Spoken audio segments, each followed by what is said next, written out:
everybody, I want to give you guys a quick little exhibit here. So right in front of us, we have what we'd like to call a finder brick. Obviously, finder bricks are not nearly as valuable as how much ammo they provide as normal bricks, but with the Xenophage and Scav mods, and even if you put on a reserves, you'll see that, yeah, we get a third of our reserves back from a finder brick. Now, in comparison to that, something like a heavy GL or a rocket would probably net you, I think it's like 2 or 3. Xenophage is giving you 33% of its ammo on a finder brick. And as we know, in Onslaught, there are just ubers amounts of ads that you could mark with something like the Xenophage mask exotic warlock helmet, aka the anvil helmets, which you could use to mark a lot of the enemies you would fight in Onslaught. Plenty of barriers, plenty of yellow bars, plenty of ammo making fodder. And if you were gonna rock something like the Xenophage, which let me tell you, after playing around with it a little bit yesterday, it's actually pretty darn good. You can basically have it to where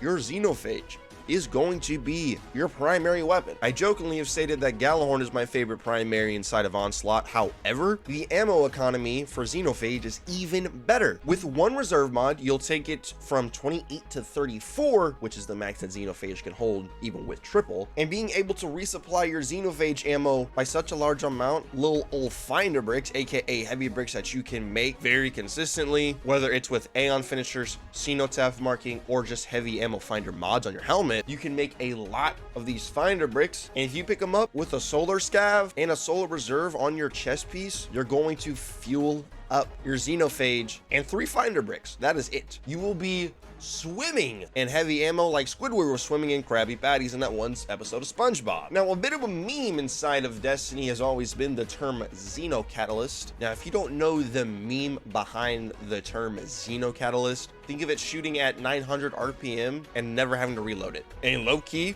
jokingly, this is a form of a Xenocatalyst.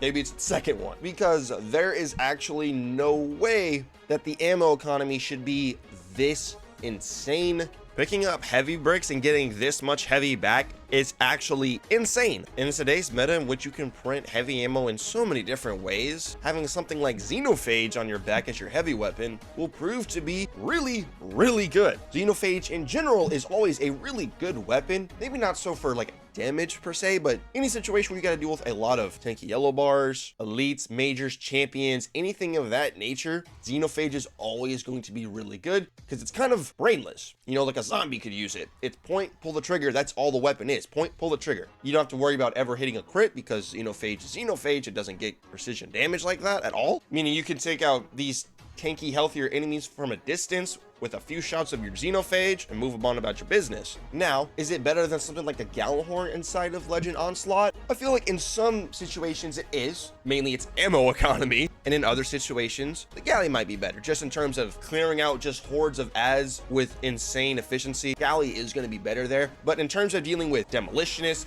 shielded demolitionists, or any tanky enemy that you will find inside of Legend Onslaught, which we all know there is metric tons of them, I think Xenophage is going to be better just for the single target damage that it can provide. Once again, not saying it's useful for boss DPS, but in terms of Legend Onslaught, Xenophage is definitely an S tier weapon due to the sole fact of its ammo economy. It's like it has a built-in version of field prep because of how much ammo this thing can rock with. And if you get a normal heavy brick on the ground, you're getting easily 50% or more of your full reserves of Xenophage. We're talking like 17 shots here. 17 shots with one heavy brick, 12 to 13 with a finder brick, as long as you're picking them up with scavengers and at least one reserve mod on your chest piece. The ammo economy for this weapon is just nuts. So if you haven't busted out your Xenophage in a minute, I would highly recommend doing so inside of Legend Onslaught. You will find that it can be very, very valuable and definitely worth giving it a spin due to the sole fact that it will actually be your primary weapon because its ammo economy is so dang good. Let me know your thoughts and opinions on this down below in the comments, along with whatever your favorite loadout is to use inside of Legend Onslaught. And remember, if you want to get your games and DLC for a cheaper price, you can always hit up Instant Gaming, the top link in the description. So go enjoy this Xenocatalyst, the bugged version, because there ain't no way this is supposed to be normal.